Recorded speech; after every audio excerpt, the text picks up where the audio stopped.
Shalom, ketemu lagi dengan channel Renungan Sabda Tuhan. Renungan kali ini dengan tema peluang bertobat. 1 Petrus pasal 3 ayat 18-22. Dalam 2 Petrus pasal 2 ayat 5, dan jikalau tiada ia menyayangkan orang dahulu kala itu, hanya memeliharakan Nuh, penganjur jalan yang benar, bersama-sama dengan 7 orang lain, tatkala didatangkannya air bah ke atas dunia orang fasik itu. Saya berdoa bagi yang ngeklik channel ini, bagi saudara yang sakit dalam nama Tuhan Yesus sembuh, bagi yang miskin diberkati dengan limpahnya dan yang susah diberi sukacita. Amin. Kembali ke renungan kita. Apakah yang terjadi selama 3 hari 3 malam ketika Tuhan Yesus berada di alam maut? Banyak orang tidak membahasnya. Di alam roh, Tuhan Yesus pergi ke alam kubur untuk menjumpai mereka yang ditenggelamkan saat peristiwa air bah pada zaman Nuh. Petrus menulis bahwa mereka berada dalam keadaan roh dan di dalam penjara.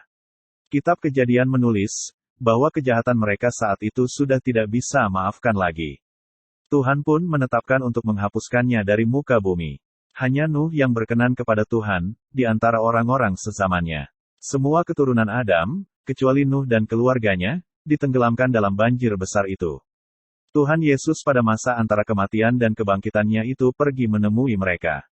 Terjemahan L.A.I. memakai istilah, memberitakan Injil kepada mereka yang berada dalam penjara itu. Tetapi tidak berarti Tuhan memberi peluang kedua kepada mereka untuk bertobat.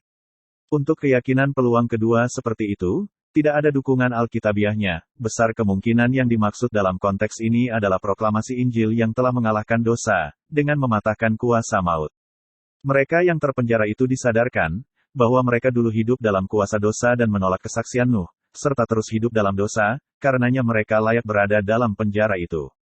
Peluang untuk bertobat selama Nuh membangun bahteranya, tidak dipedulikan oleh orang-orang sejamannya itu.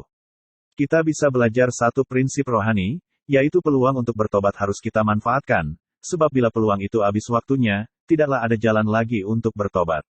Mari kita ajak setiap orang untuk memanfaatkan masa anugerah yang masih terbuka ini. Sampai ketemu lagi, salam sehat.